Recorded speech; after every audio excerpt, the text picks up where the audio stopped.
Yeah, I'm curious what to do in a similar situation to what happened to the workers in Baltimore when the vehicle they were in went off the bridge and into the water. Is there a way to survive that kind of situation? All right, so the question was, what happens when your vehicle goes into the water? You know, we had this situation in Baltimore, and obviously this is a situation that you're not expecting. You know, everybody watched the footage at this point. It's like, oh my God, this is happening right in front of us. And some of these guys are in their vehicle. Well, what does happen when your vehicle, you know, enters the water or a dynamic situation? Even from a standpoint of getting in an accident, you have to understand that you're going to have a very dynamic movement. You know, things are going to be upside down and backwards. And just like medical, just like anything else that we do from a tactical perspective, we want to win the fight, right? If you felt your car all of a sudden going to free fall, or you have a blowout on the highway, or you fall asleep at the wheel, and next thing you know, you're tumbling over, you have to win that fight first. And really, in some cases, you're holding on for dear life in whatever way that you possibly can, whether it's the wheel or mitigating, you know, trauma to your head. I mean, I've been in some car accidents where I'm literally holding my head so I'm not getting my head banged against the metal frame. And you are trying to win that specific fight. But without going into further detail, let's talk about what happens when your car hits the water. There's a lot of myths out there. There's a lot of things that people think they're going to do. Like, oh, I'm just going to break the window. Like, are you really sure about that? Have you actually tried? You know, there's guys that have gone out to a junkyard and said, you know what, we're going to test this. And they try to hit it with their arm and, you know, break it with their knuckles or grab something in the car, even the butt of a blade. You know, if I think that the backside of my blade is going to do it, that might not work. Now, I can almost guarantee you that you could put some positive pressure with the point and get something to happen with the side windows. And that's a great tool to have. Glass breaker, even better. But the immediate part that you hit the water, I want to break that down for a second, because a lot of people think they're just going to wait for the car to fill up. And you're losing valuable seconds in that scenario, where if you get enough pressure around the car, you're not going to be able to open that door up for sure. And then the window, you're just building up all that pressure even more, where that water is going to come flooding in as opposed to pre-breaking it. And there's a couple ways to look at that as well. One is it's easy to think about, what would I do when I'm on my own? Well, if I'm on my own, let's start there. And maybe the guy that asked the question's on his own.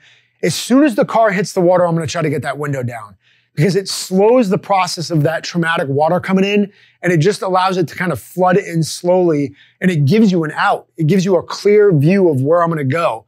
As I'm trying to win the fight, again, I'm going to preempt this and also bring up a point that I should have already, is I'm already starting my breathing workups. I'm already starting that diaphragmatic breathing to try to slow my heart rate down, to use less oxygen. That way I can be effective. I can think clearly about what's going on.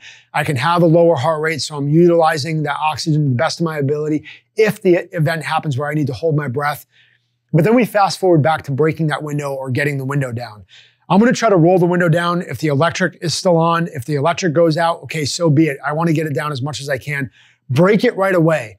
That's going to give you an out so that that water slowly starts to flood in a direction that's predictable. So you know you're going to go out that way. You start seeing the car fill up.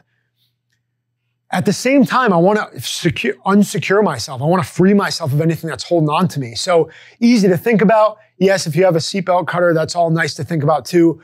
But I'm thinking about referencing my seatbelt, and I've talked about this in a place where I would draw my gun too, but I want to reference my seatbelt and trace it all the way down till I get to the buckle. That's going to be important for a couple of reasons.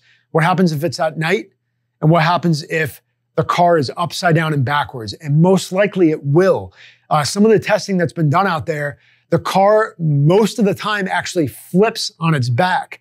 So if you think you're already, discombobulated with where the window is going to be, plan on it being even worse. So you really have to know what's going on with your seatbelt and where the window is. So if you're upside down and you're feeling pressure, I always say, take the problem point, right? If I'm leaning, if the car is sideways and I have pressure on my ribs, I'm going to think about grabbing where the pressure is, finding the seatbelt, which is somewhere around your neck, trace it all the way back down, just like in diving when we're looking for our hose and we're trying to trace it out to get that air supply. I want to get that mechanism down and release it. That's going to allow me to be free and clear to give me that straight path to the window. These are critical things that we're thinking about. Now, from a standpoint of being with children, right? My wife and I have 5 children. If we're in the minivan and everybody's strapped in and I have a 2-year-old in the middle seat, everything just changed, everything. I mean, if you think about, you couldn't contrast the situation enough because it doesn't just become about me anymore. And in that context, I think some people would probably argue this, but I'm not going to break anything if it's not already broken to allow that water to come in as slow as possible. Even if the car is sinking, I have to get everybody unbuckled. There is no other way for me. So if I think I'm going to break the glass and then go in the back seat, well, now the car is flooding and I've got 1, 2, at least 3 kids to really work through in hopes that my older 2 can take responsibility and become an asset in that situation. But I'm going to allow things to slow down as much as possible. My belt's getting released and I'm going immediately from youngest to oldest to try to get them out as quick as I can. And that's a context-driven thing too. From that scenario, I might immediately enlist the help of my oldest child. If he's with it and he's conscious and I'm looking at him and I'm like, I need your help right now. Can you help me? Yes, Dad, I can. Okay, get your buckle off.